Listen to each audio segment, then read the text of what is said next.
Siata d'Ishmaïa, nous allons commencer Masechet Nedarim.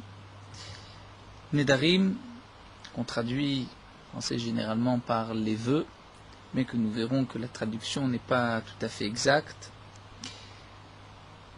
Le Rambam explique que la Masechet Nedarim suit la Masechet Ketuvot, puisque dans les psukim, à propos des Nedarim, des vœux, généralement ce sont les Nedarim des femmes qui sont le plus développés dans la Torah, donc la possibilité au mari, au père d'annuler les vœux de sa femme ou de sa fille. Et donc c'est pour cela que Rabbi Yehuda Hanassi a introduit Masechet Nedarim juste après Masechet Ketuvot. Et que la Gemara, au début de Masechet Sota, nous dit aussi que, après avoir étudié dans Masechet Ketubot le din de Hamadir, dans le 7e Pérec, donc là nous avons la Masechet Nedarim qui suit. Donc, le principe du Neder, comme nous allons le voir, c'est de s'interdire ou d'interdire à autrui, à son prochain, quoi que ce soit. Nous verrons exactement de quelle manière nous pouvons s'interdire ou interdire. Les premiers mots que nous allons étudier dans la Mishnah vont nous rappeler le Kol Nidre, puisque nous allons retrouver des termes de Nedarim, Nedare, Charamim, Charame, Shevuot, Shevoué en araméen, donc Nézirut, si Néziré. Nous verrons aussi par la suite dans Daf Yud, où la Gemara nous rapportera les Kinuyim que nous allons étudier, c'est-à-dire Konam, Konar, Konas. Donc nous avons Koname, Konase, donc tous ces mots qui nous sont familiers, bien que nous ne connaissons pas encore l'explication de chacun de ces mots. Donc nous allons, Be'ezrat Hashem, commencer la Masechet avec la Mishnah. Nous allons suivre le long de Masechet Nedarim le Ran, qui est le pirouche que nous avons ici à la place de Tosfot. Aussi d'après certains, le Rashi que nous avons ici n'est pas de Rashi. Nous avons l'étude d'étudier le Ran qui explique bien en détail toute la Gemara. Ici les Tosfot se trouvent seulement sur le côté. Donc le Ran aussi comme introduction. Avant de commencer notre Mishnah, le Ran nous explique le principe du Neder. Neder, c'est ou bien Nedre Hekdesh, c'est-à-dire qu'un homme peut faire don de ses biens au Beth Amikdash. Beth Amikdash, c'est les Bedek Habayit pour la construction, l'entretien du Beth Amikdash, ou les Mizbeach pour pouvoir offrir des korbanot au Beth Amikdash. Et donc il est évident que lorsqu'on est Magdish, c'est-à-dire on va sanctifier ces objets, ces bêtes pour le Beth Amikdash, on ne peut être Magdish que ce qui nous appartient. On ne peut pas être Magdish la bête de son prochain. On ne peut pas dire cette bête sera un korban si elle ne nous appartient pas.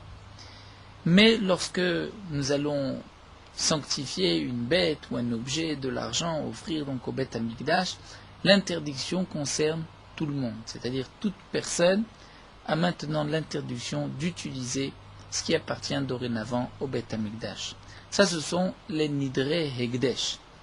Donc les Nidre Hekdesh, c'est d'offrir au Beth Amikdash une bête, un objet ou de l'argent. Nous avons aussi les Nidre Issour, et les Nedarim, des interdictions. Un homme peut s'interdire une chose permise. De cette manière, il peut aussi s'interdire les biens de son prochain.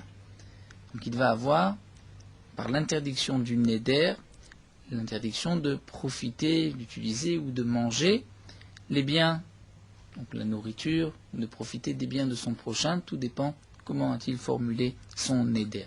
Mais à ce moment-là, l'interdiction du Neder ne concerne que celui qui a fait le Neder. On peut aussi interdire ses biens à son prochain, donc interdire à son prochain de profiter de ses biens, ou interdire au monde entier de profiter de ses biens.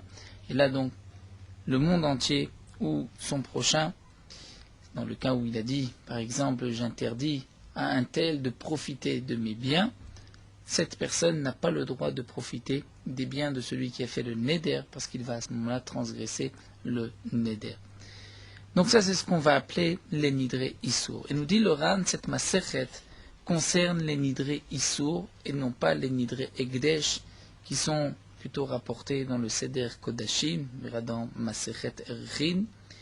Il y a aussi, dans notre Mishnah, nous verrons les charamim. Charamim, c'est cherem, mais qui, nous dit le Ran, peut être utilisé de deux manières. C'est vrai qu'il y a les charmé bedekabait, c'est-à-dire lorsqu'on offre au Bet Amikdash sous forme de cherem, c'est un don qu'on offre au Bet Amikdash, mais il y a aussi les charmé issour, c'est-à-dire un éder de issour lorsqu'un homme dit « Je suis pour toi cherem » ou bien « Toi tu es pour moi cherem », c'est-à-dire tes biens sont pour moi cherem, comme si c'était hegdesh, comme si ça appartenait au Bet Amikdash, et je n'ai pas le droit d'en profiter.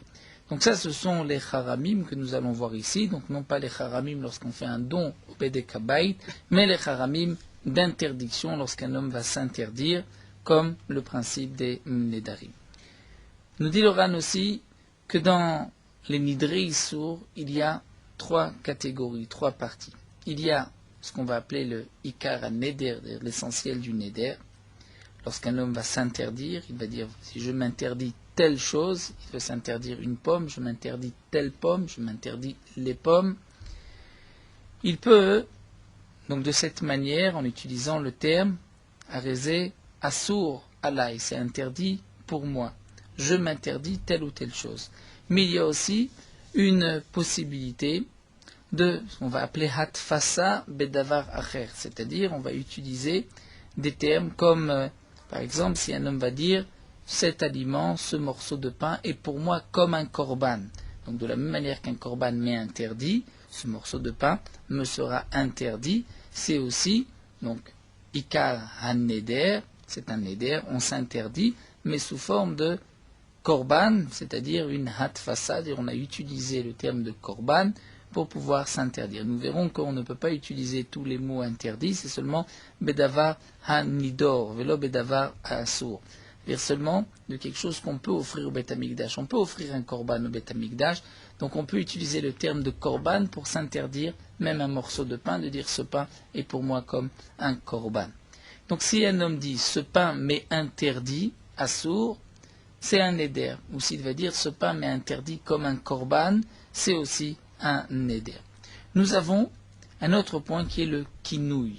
C'est ce que la Mishnah va nous expliquer, kol kinouye nedarim kenedarim. C'est-à-dire nous allons utiliser, comme kinouï qu'on traduit par un surnom, ou un synonyme, dire un mot qui est secondaire, comme explique ici Tosfot, mais qui est, d'après une autre version, shafel, c'est-à-dire plus bas, comme par exemple dans les termes de kinouïm que nous verrons un peu plus loin d'Afiyud, où la Mishnah nous rapportera, si un homme a dit konam, konach, ou konas.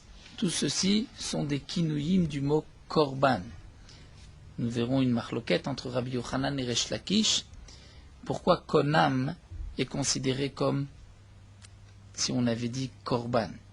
D'après Rabbi Yochanan, le mot konam était un mot utilisé par les nations dans d'autres langues pour pouvoir définir un korban. Donc si un homme dit aujourd'hui dans une autre langue un sacrifice, c'est aussi, sacrifice en français, c'est aussi un kinouï.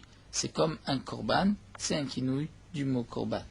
Mais nous verrons que d'après Resh Lakish, le konam, konar, konas, ce sont des termes que les chachamim ont, je veux dire, inventés, entre guillemets, pour ne pas que les gens puissent prononcer le mot korban, puisque généralement dans la Torah, le mot korban est toujours accompagné korban lachem, korban pour Akadosh Baruch Hu. Oui, donc on craint qu'un homme va prononcer le nom d'Hachem, mais ne va pas dire le mot korban.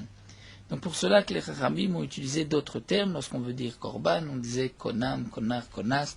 Ça c'est un kinouï, ce n'est pas vraiment le mot korban, mais on peut s'interdire. Donc lorsqu'un homme va dire ce morceau de pain est konam, ou est konar, ou est konas, il se l'interdit comme un korban. Nous verrons qu'à la place du mot cherem, il y avait cherek, cherech, cheref. Ça aussi, ce sont des kinouïm du mot cherem ou de nazir, pour celui qui veut devenir nazir. Nous savons le digne du nazir, c'est celui qui va s'interdire de se couper les cheveux, de boire du vin, de se rendre impur.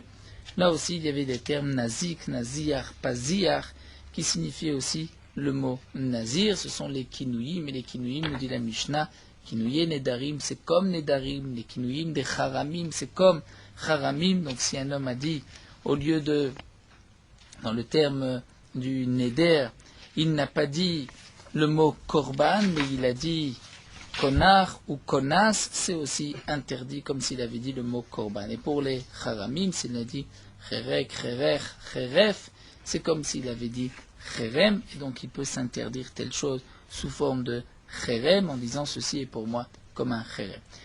Donc d'une manière générale, le neder, comme le dit aussi ici Rashi, c'est toujours accompagné de korban, c'est-à-dire on va s'interdire ceci comme un korban.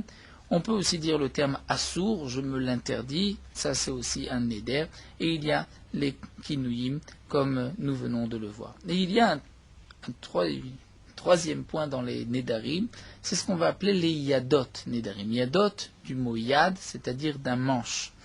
De la même manière que lorsqu'on veut attraper une chose, un ustensile, si on attrape la anse ou le manche de cet ustensile, eh bien on peut attraper l'ustensile tout entier. Là aussi, nous dit le Ran, le principe du yad, c'est lorsqu'on va commencer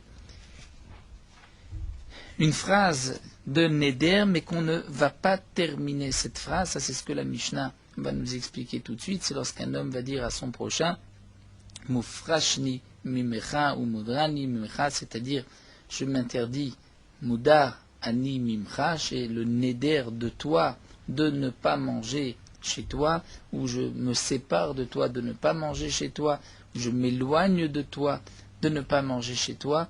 Là aussi, il n'a pas employé le terme de issour, il n'a pas employé le terme de korban, de cherem, mais pourtant, il va s'interdire sous forme de neder, parce que c'est un yad, c'est-à-dire c'est un manche qui va l'amener aussi au neder. C'est comme s'il avait donc prononcé les termes des nedarim, il va s'interdire telle ou telle chose par l'interdiction du neder. Donc voici les trois chemins pour pouvoir faire un neder, donc le ikar à neder, le neder lui-même, le kinouï et les yadot nedarim, c'est-à-dire le manche, la anse du neder. Donc là, nous allons commencer la Mishnah.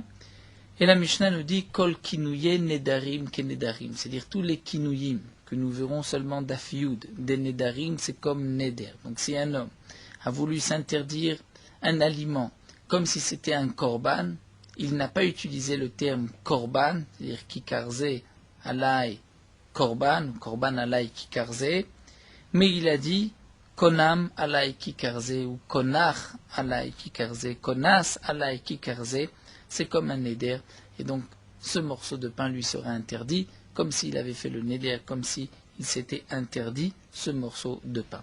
De même pour les charamim. Donc nous avons vu que charamim, il y a les charmés bedekabait, on peut offrir au Bet Amikdash sous forme de cherem, comme c'est marqué dans le pasouk, mais aussi on peut s'interdire toute chose lorsqu'on va utiliser le terme de cherem. Ceci est cherem, c'est-à-dire ce morceau de pain qui karze alay cherem ke cherem, c'est donc une interdiction de charamim, et là aussi les kinouyim des charamim sont ke charamim comme les charamim, même si on a utilisé donc le terme cherech, cheref, ou cherech, comme dit la Gemara, c'est comme si on a dit le mot cherem. De même, shvuot ke shvuot. Jusqu'à présent, nous avons parlé des vœux, mais il y a aussi les shvuot, c'est-à-dire les serments. On peut s'interdire par une shvua. Là aussi, c'est une possibilité d'interdiction. La différence entre le neder et la shvua que nous verrons dans la Gemara, c'est que le neder, on s'interdit l'objet ou l'aliment, c'est un issour chefza, c'est-à-dire sur l'objet, sur l'aliment, alors que la shvua, c'est un issour gavra, c'est-à-dire la personne s'interdit de manger, la personne s'interdit de profiter. Là aussi, les kinouyim des shvuot, c'est ke shvuot, et comme nous le verrons par la suite dans la Gemara, ou nezirut, ke nezirut, donc les termes de shvuot, c'est par exemple shevuta, et nezirut, ke nezirut, si un homme a voulu donc devenir nazir, et il a utilisé le mot nazik ou naziar au lieu de dire nazir, c'est comme s'il avait dit nazir et il devient donc nazir. La Mishnah continue, mais la Mishnah ne va pas nous expliquer les kinouye nedarim, c'est la question que la Gemara posera juste au début de Hamoud Bet. La Mishnah ne va pas nous expliquer les kinouyim nous les retrouverons seulement d'Af Yud. Mais la Mishnah va nous expliquer les yadot. La Gemara nous dira qu'il manque une phrase aussi que les Yadot Nedarim, c'est comme les Nedarim, et la Mishnah vient nous expliquer les Yadot. C'est quoi les Yadot? Donc c'est lorsqu'un homme s'est interdit quoi que ce soit, mais il n'a pas utilisé le terme de Assour, il n'a pas utilisé le terme de Korban ni de Cherem. Comme par exemple, à Omer le Chavero, si un homme dit à son prochain, Mudrani mimecha, ou d'après beaucoup de Rishonim, la girsa était Mudar ani mimecha, c'est-à-dire tu es pour moi comme un neder. Quoi? La suite de la Mishnah, nous allons laisser Mufrash nimecha, Muchak nimecha, Shani ochel lecha ou Shani toem lecha. C'est-à-dire de ce que je vais manger chez toi ou ce que je vais goûter chez toi. Mufrash nimecha, je me sépare de toi. C'est-à-dire, je suis séparé de toi, quoi, shani ochel lecha, ce que je vais manger de chez toi, shani toem lecha, ce que je vais goûter chez toi, ou meruchakni mimecha, ou encore lorsqu'elle va dire meruchakni, je suis éloigné de toi, shani ochel lecha, de ce que je mange chez toi, shani toem lecha, ou de ce que je vais goûter chez toi. Ici, la girsa que nous avons dans la Mishnah, la version c'est chez Ani, c'est-à-dire que je vais manger. Nous avons une autre girsa que le Ran nous rapporte en bas, qui est avec un yud, c'est-à-dire chez Eni, ochel sheni toem, je ne vais pas manger, que je ne vais pas goûter, mais ça, nous reprendrons ces deux girsaot plus tard. Le Ran nous renvoie à Daf Dalet Amudbet, où là il nous expliquera comment exactement donc nous devons lire. Et nous allons garder la girsa shani ochel lecha. Donc ça, ce sont les yadot. Il n'a pas utilisé le terme de issour, d'interdiction. Il n'a pas utilisé le terme de korban, ni de cherem, ni aucun kinouï. Il dit simplement, je suis éloigné de toi, de ce que je vais manger. C'est-à-dire, de cette manière, il va s'interdire de manger chez son prochain. Là, assour, c'est interdit comme s'il avait fait le neder. Mais lorsqu'un homme a dit Menoudé anilecha, Menoudé, c'est comme celui qui était en quarantaine, qui était excommunié.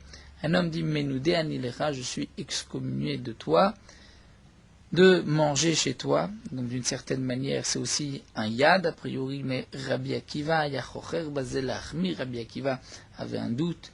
Est-ce que ici on va interdire, est-ce que c'est un neder ou pas? C'est vrai qu'il penchait pour dire que c'était interdit. En termes de chocher, nous explique les Rishonim, c'est comme lorsqu'un homme frotte ses lèvres, il a un doute, il ne savait pas est-ce que oui ou non, et Rabbi Akiva penchait plutôt pour dire que c'était interdit, bien que ce n'était pas clair aux yeux de Rabbi Akiva. Donc nous allons commencer la Gemara. Donc là, la Gemara va se rapporter sur l'ordre de la Mishnah.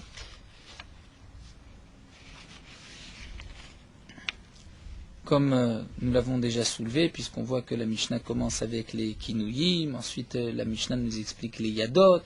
Nous voyons aussi que la Mishnah nous parle des Shuvuot et des Nezirut, alors que nous sommes dans Masechet Nedarim. La Gemara va nous rapporter que dans Masechet Nazir, que nous retrouverons Bezrat Hashem après Masechet Nedarim, le Tana aussi nous parle de Kol Kinouye Nezirut ki Nezirut, mais pourtant, le Tana ne nous parle pas dans Masechet Nazir des Nedarim, des Haramim, des Shavuot. Alors la Gemara demande comment se fait-il que notre Tana ici enseigne les Nedarim avec les Nezirut et Shavuot, alors que là-bas, dans Masechet Nazir, il ne nous parle que de Nazir.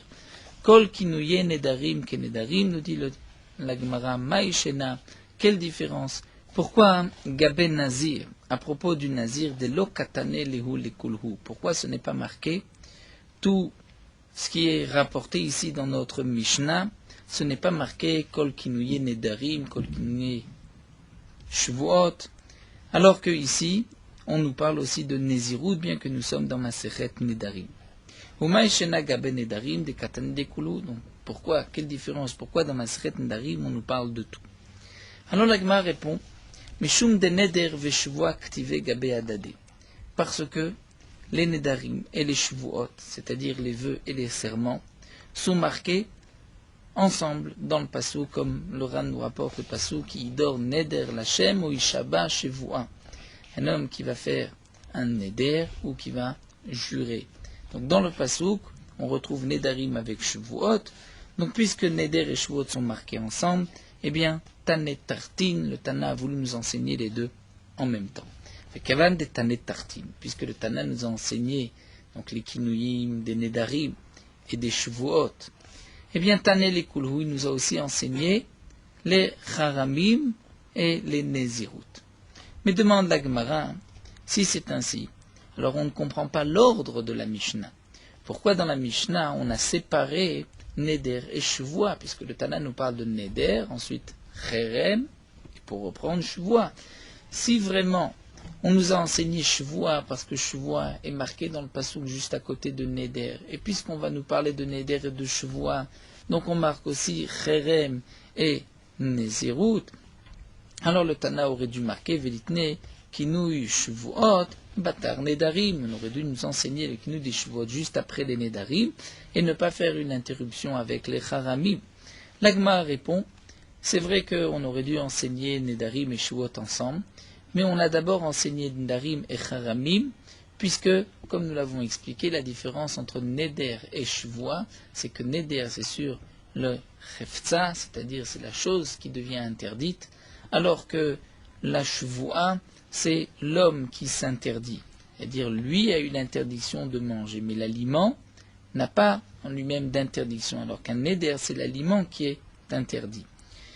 Et Charamim, c'est exactement comme Nedarim, où l'interdiction, c'est sur le Chafza, sur la chose elle-même. C'est ce que l'Agma répond à aider des Tanen Nedarim, des Mitzah Chafza Arléa. Puisqu'on nous a enseigné Nedarim, où l'interdiction est sur le Chafza, sur la chose, c'est la chose qui va s'interdire sur lui-même, Tanen Amer Charamim, des Mitzah Chafza Arléa. Alors on a enseigné les Charamim, où là aussi c'est l'objet, l'aliment qui est interdit à soi. La Fouké Shavua, donc on va exclure, on marquera juste après la Shavua le serment, des Kassar Nafshe Min Chefza, c'est l'homme qui va s'interdire.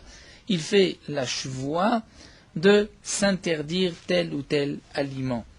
Donc puisque la Shavua des Kassar Nafshe Min Chefza, c'est pour cela que ça a été rapporté après les Charamim, on a mis d'abord Nedarim et Charamim, et ensuite la Shavua.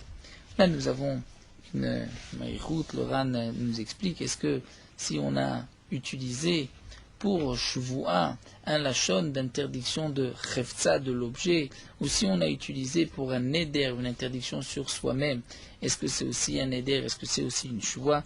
Ça c'est une discussion qui est rapportée dans les Rishonim, que le Ran nous rapporte ici, mais nous n'allons pas rentrer dans ces détails. La Gemara continue et pose une question dans l'ordre de la Mishnah. Patar bekinuyim. Le Tana a commencé à nous parler des kinuyim, c'est-à-dire des mots qui signifiaient neder, qui signifiaient korban, même si ce n'était pas exactement le même mot, le surnom. Donc le kinouy, le mot arrangé du mot korban. Patar bekinuyim, comme c'est marqué, kol kinouye nedarim. Ou mefaresh iyadot. Mais ensuite, le Tana nous explique les yadot, à Omer le chavero mudar ani mimcha. C'est-à-dire, où là, l'homme va me dire, je mudar ani mimcha, c'est-à-dire je suis mudar, j'ai le neder de toi, je suis éloigné de toi.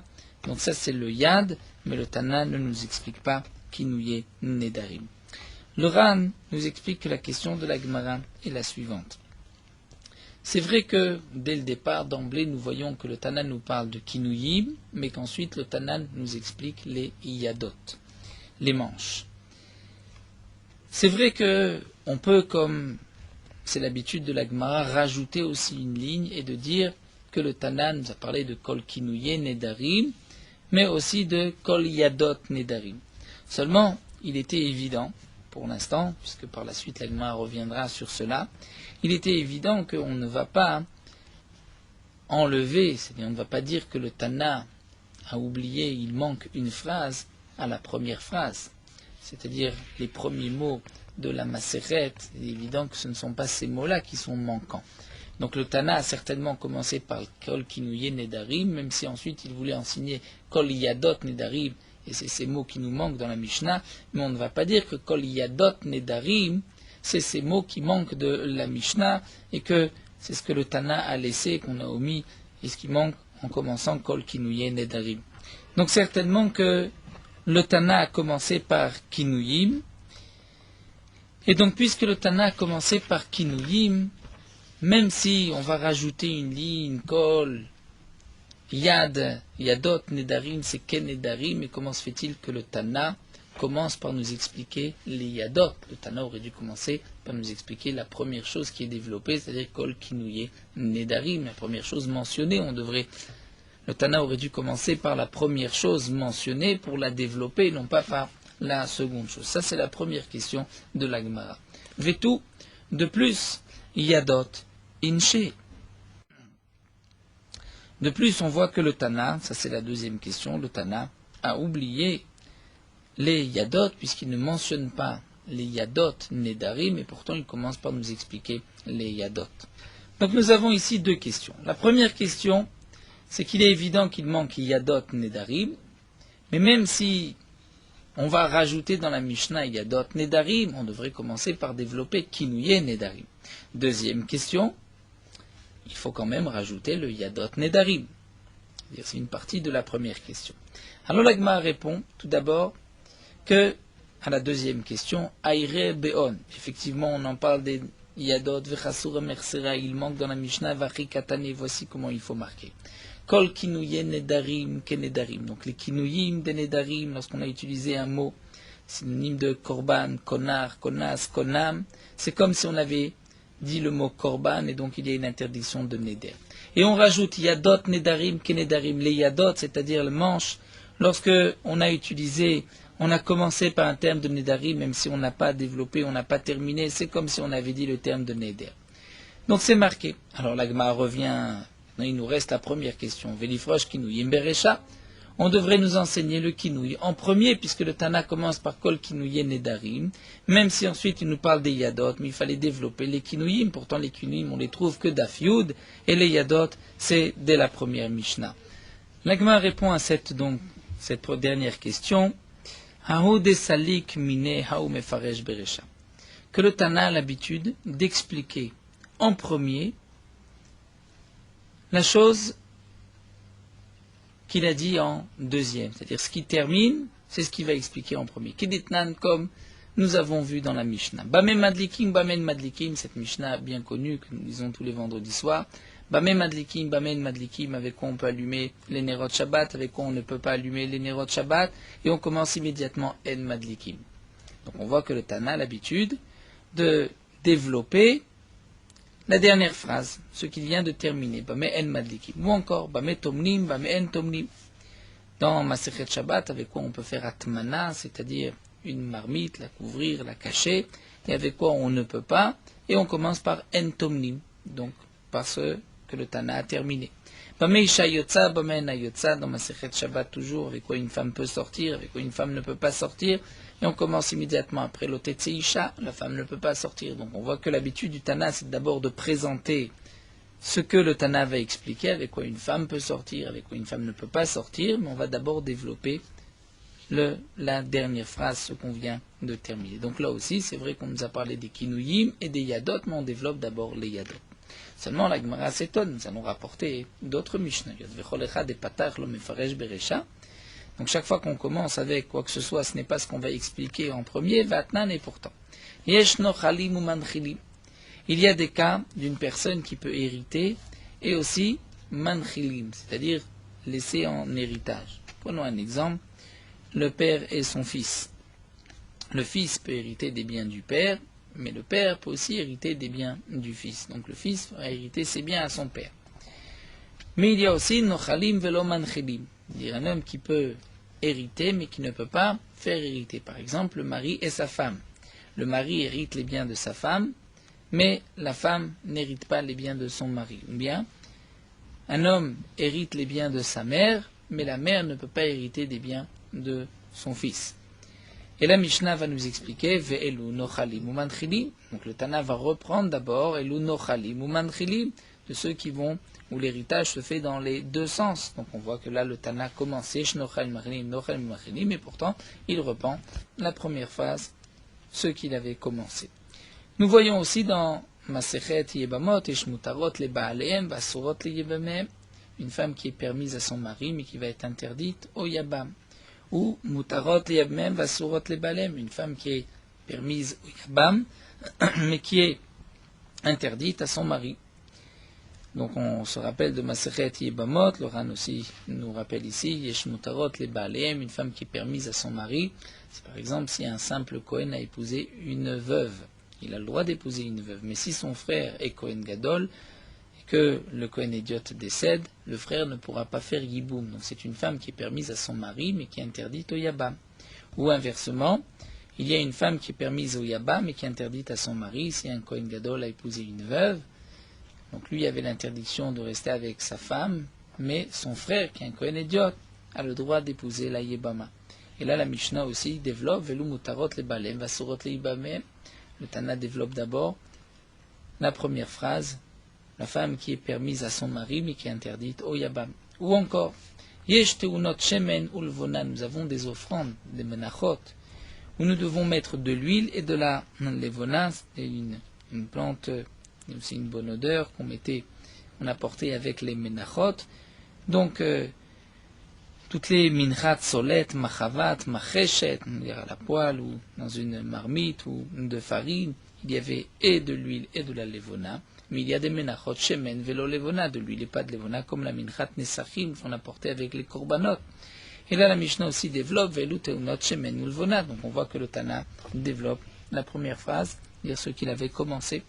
On voit encore dans Masechet Menachot, Ishteunot Agasha, Ventunot Nufa, il y a des Menachot où on doit faire la Agasha, c'est-à-dire l'approcher à côté du Misbeach, à l'angle sud-ouest, mais on ne faisait pas de balancement de Tenufa.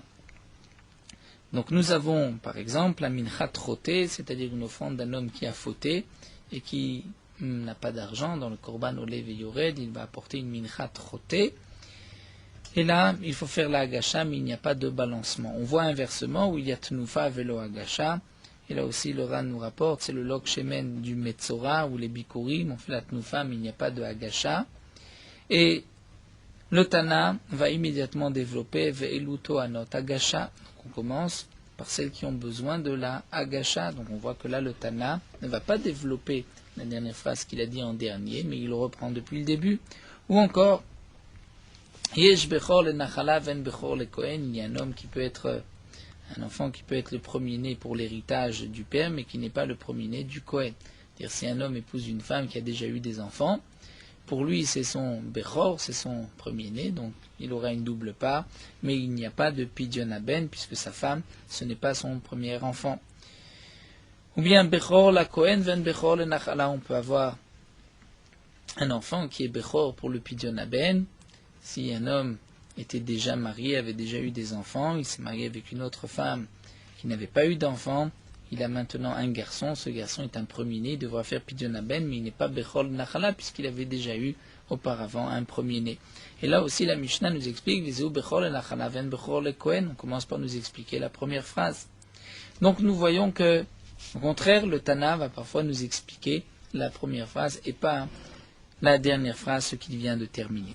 La Gemara va répondre Halin, c'est-à-dire dans ces cas-là, Mishum de Afshule Mefaresh Haou de Patach Beresha. Étant donné que le développement, les explications étaient nombreuses, il y avait beaucoup de cas, c'est pour cela qu'il a commencé par expliquer ce qui a été rapporté en premier. Et c'est ce que le Ran va nous expliquer, mais là le Ran se trouve sur Dav Gimel.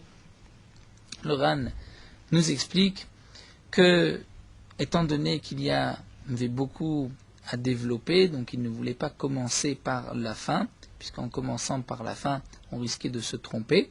Mais c'est vrai qu'on maintient, s'il n'y a pas cette raison, on va toujours développer la dernière ligne, ce que le Tana vient de terminer. Mais là, la Gemara va immédiatement objecter, Veha, Bame Behema Yotza ou Bame Na Yotza, à propos de la bête, c'est marqué avec quoi la bête va sortir, avec quoi elle ne va pas sortir, des lo afsha, dans les cas de Mayotza ne sont pas nombreux, et pourtant avec Katane, Yotze, Gamal, on commence par expliquer la première ligne. D'après notre réponse, lorsque ce n'est pas nombreux, on devrait commencer par expliquer ce que le Tana vient de terminer, donc avec quoi une bête ne peut pas sortir. Alors la Gemara reprend, et là, lav dafka. On va dire qu'il n'y a pas d'ordre précis. Zimnin mefaresh haou de patar beresha, zimnin haou de salik mefaresh beresha. Parfois le Tana va nous expliquer ce qu'il a commencé par nous dire, ou parfois il va expliquer sa dernière phrase. Donc parfois le Tana va expliquer le début comme Bama Behema Yotza, il va expliquer tout de suite avec quoi la bête va sortir, mais parfois c'est le contraire, Bama Isha Yotza, Bama No Yotza, et on commence Lotetse Isha. Et donc là aussi, dans notre Mishnah, on ne posera pas de question pourquoi le Tana nous parle d'abord des kinuyim, ensuite des yadot, et il va nous expliquer d'abord les yadot. Il n'y a pas d'ordre précis. Viba et tema. Mais la Gemara va nous donner une autre réponse. Et le Ran nous explique que la deuxième réponse est la suivante.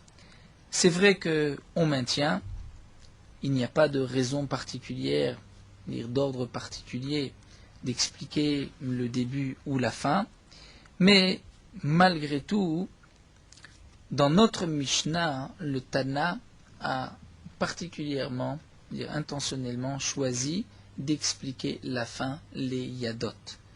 Les Yadot avant les Kinuyim. Pourquoi? Parce que Yadot a aidé de Atian Midrasha, Mefaresh Leon Beresha. Étant donné que les Yadot, lorsqu'il n'a pas employé le terme de Neder, il n'a pas employé le terme d'un Kinouï, il a simplement utilisé le manche, c'est-à-dire pour pouvoir attraper le Neder, puisque cela, nous allons l'apprendre d'une dracha, un pasouk, ce n'est pas explicite dans la Torah, on l'apprend d'une dracha, comme nous verrons par la suite, l'Agma développera.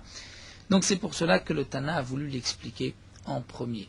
On retrouve cela souvent dans la Gemara, le Tana, lorsqu'il a une dracha, la dracha chavivale, la dracha du pasouk, ce n'est pas explicite, donc il va commencer par cela, puisque c'est une dracha. Demande l'Agma velifta haden beresha. Alors le Tana aurait dû commencer, non pas par dire kol kinouye nedarim, mais par dire kol yadot nedarim, puisque c'est la dracha, c'est ce que le Tana aime, ce que le Tana veut commencer. Eh bien, l'Agma répond non. Miftar patar bekinuyim d'oraita. Il va d'abord commencer par les kinuyim, puisque ça c'est minatora beresha en premier. Fadar mefaresh yadot datan le midrasha. Donc les kinuyim, nous verrons, c'est explicite dans la Torah. C'est pour cela qu'on va commencer par les kinuyim en premier, et ensuite les yadot, puisque c'est une dracha. Puisque c'est une dracha, il va continuer par expliquer d'abord la dracha. Seulement demande l'Agma nicha leman de'ama kinuyim lashon nochime. Comme nous l'avons déjà mentionné dans la Mishnah, cette fameuse marloquette entre Rabbi Yochanan et Resh Lakish, est-ce que kinuyim c'est lashon nochim? Est-ce que c'est le langage des non-juifs, c'est-à-dire le langage dans d'autres langues, le terme konas, konam, konach était à la place du mot korban, ou bien c'est un lashon shebadu lahem chachamim, c'est-à-dire que les chachamim ont choisi, bien que ça n'a aucune signification, le mot ne veut rien dire dans d'autres langues, mais les chachamim ont choisi d'utiliser ces mots à la place du mot korban, comme nous l'avons dit, pour ne pas prononcer le nom d'Hachem en vain. Donc là, l'Agma reprend et nous dit Anicha leman de'amar kinuyim lashon nachim. Notre réponse est valable d'après celui qui dit que le kinouï, c'est le lashon d'un non-juif. Donc effectivement, c'est un lashon donc dans une autre langue, mais c'est aussi minatora, c'est comme s'il avait dit korban. Et là, leman de'amar lashon shebadu lahem chachamim liot noderbo. Mais d'après celui qui pense que ça c'est le mot konach, ou konas à la place du mot korban, c'est un mot que les chamim ont inventé, ont choisi, pour pouvoir l'utiliser comme nedarim. Et donc, comme nous explique le Ran, bien que c'est quand même minatora, même d'après ce mandéama, mais malgré tout, ce n'est pas explicite dans la Torah. Donc si ce n'est pas explicite dans la Torah, c'est un mot que les chamim ont choisi, c'est-à-dire de dire le mot korban, de dire konach, ou konas dans une autre langue, dire le mot sacrifice, là c'est comme si c'était le mot korban, c'est comme si c'était marqué dans la Torah, là c'est explicite. Mais d'après le mandéama, que ce sont les chachamim qui ont inventé ces mots, donc là c'est vrai que c'est minatora, mais ce n'est pas explicite dans la Torah.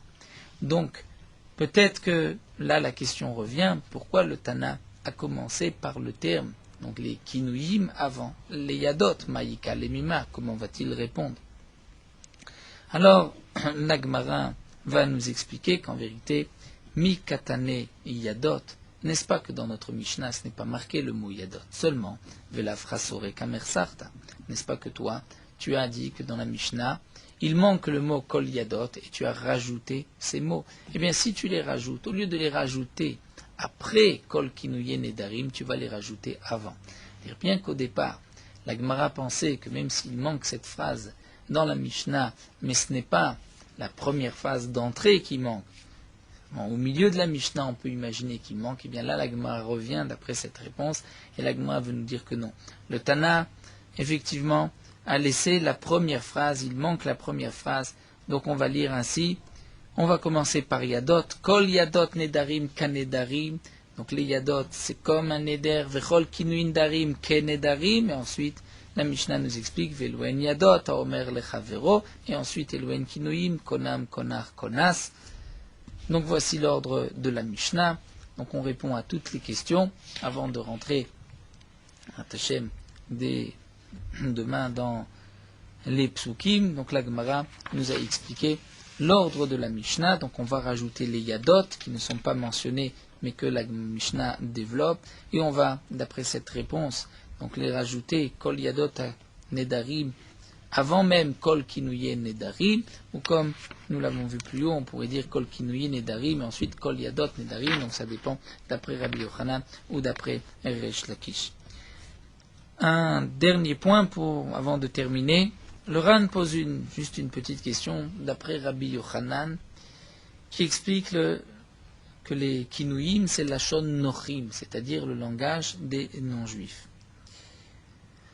Alors la question se pose, alors pourquoi le Tana, dans Daf Yud, nous explique, nous rapporte ces mots Konas, Konar, Konam, plus que d'autres termes. Le Tana ne nous rapporte pas le mot Korban en français ou en anglais, les sacrifices. Là, il nous rapporte des termes Konas, Konar, Konam. C'est vrai que ce sont des termes qui ressemblent, qui sont très proches du mot Korban. Puisque c'est la Lachon Nochim, c'est-à-dire dans d'autres langues, donc peu importe, on peut prendre n'importe quelle langue, la signification du mot Korban dans une autre langue, c'est comme s'il a dit Korban. Alors le Ran donne une explication au nom de Rabbi Yehuda et Rabbi Chassidai. Il dit qu'il y a un chidouche, c'est-à-dire c'est évident que lorsqu'on va utiliser le mot Korban dans d'autres langues comme le mot sacrifice, il est évident que c'est un neder. Si un homme dit cet aliment est pour moi comme un sacrifice, c'est sûr que c'est un neder.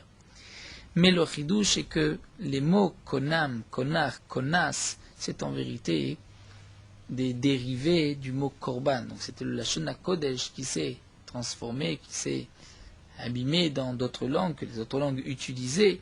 Donc j'aurais pu croire que puisque ce n'est pas vraiment le mot des autres langues qui a été utilisé, mais c'est un mot hébreu qui a été déformé, j'aurais pu croire que ce n'est pas valable, et c'est ça ce que le Tana veut nous enseigner en nous disant que Konas, Konar, Konam, bien que c'est de l'hébreu déformé, malgré tout, ça a le même statut, c'est comme si il avait dit Korban, et bien sûr, à plus forte raison, lorsqu'on va utiliser le mot Korban dans d'autres langues, comme si on va dire sacrifice, que là c'est sûr que c'est comme un neder.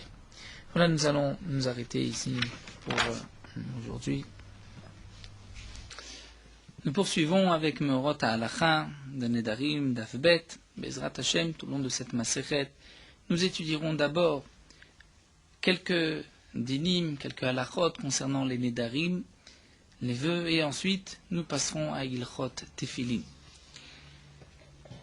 Donc dans la Torah, comme nous le verrons tout au long de la Masechet, la Torah nous a ordonné que si un homme a fait un Neder, qu'on traduit par un vœu, mais nous verrons par la suite qu'il y a une traduction peut-être plus exacte du terme de Neder. Donc si un homme a fait un Neder ou a juré s'interdire quoi que ce soit sur son âme, sur sa personne, la Torah dit, il ne pourra pas profaner sa parole, ce qu'il a fait sortir de sa bouche, il devra l'accomplir. C'est-à-dire que lorsqu'un homme fait un Neder ou une Shuvoah, il a une obligation, par un commandement positif de la Torah, de réaliser ce qu'il a sorti de sa bouche.